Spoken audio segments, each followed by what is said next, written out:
Portage coaches Bill Freeze and Dan Whiteco have a lot to be happy about today after the 9th annual Portage Invitational. We've had a field of 187 high schools, more than 1,000 runners, and a glorious weather. Bill, give me some thoughts about the 9th annual Invitational.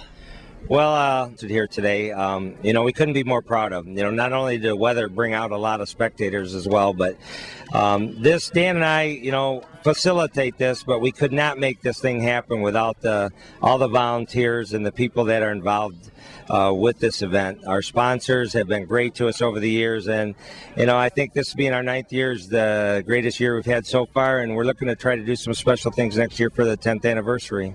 Dan, you have some thoughts on that? It's just always impressed with, people willing to come out, especially the teams that want to come to our meet and so forth. With everything that goes on here, it's just a nice preview of what's up to come at the end of October and November, state finals and regionals. So nice pre-state meet.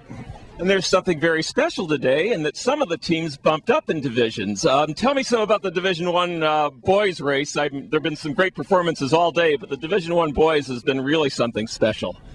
We had about 4 schools from D2 that moved up, another one from D3. We had all 3 number 1 ranked teams from Division 1, 2, and 3 that moved up to the Division I race. And Dexter came up from number 2 and knocked off Pinckney, who was ranked number 1 in D1. Very competitive race between both teams. I can't say enough about how both teams ran and the other teams that really stepped up. It's just nice to see the high quality competition and teams willing to do that. Yeah, it definitely was one of the premier races in the Midwest this year, I'm sure. With those teams and the coaches willing to do that and work together. Really some of them even sacrificed probably winning a division. But they were willing to work together, and really it was for the good of the sport and for the good of our event today. Mm-hmm. And there have been some great individual performances as well. Definitely. I mean, if you watched Glen Lake girl this morning, I believe she still had the fastest time of the day. I'm not real sure. Marissa Treese? Exactly. She had an outstanding race this morning.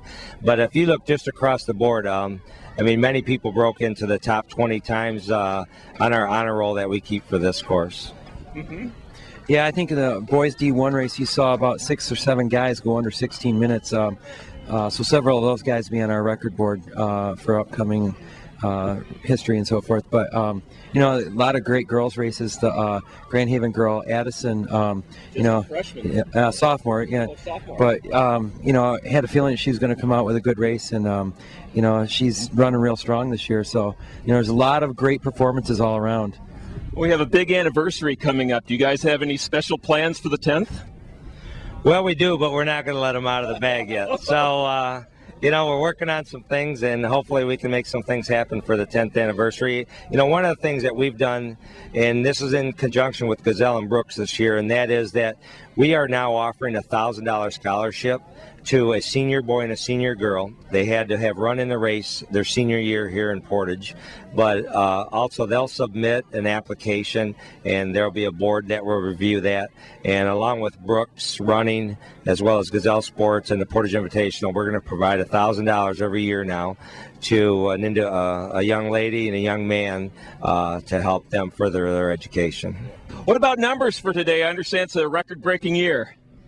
It was. We had 398 teams. That would include the middle school and the 6th grade races. I'm not sure that doesn't include the open race, but on the total numbers, Dan, what do we have? Around 5,460 runners this year, and our open race was even up in numbers this year too. So I'd like to see that one grow also. And that's just a fun race for people to get off the roads and onto the grass. Great numbers and great crowd support, and great support from the schools in Portage and the community. Thank you very much. Thanks again. Yep. Appreciate all your help here, and hope to see you guys out here and enjoy great weather.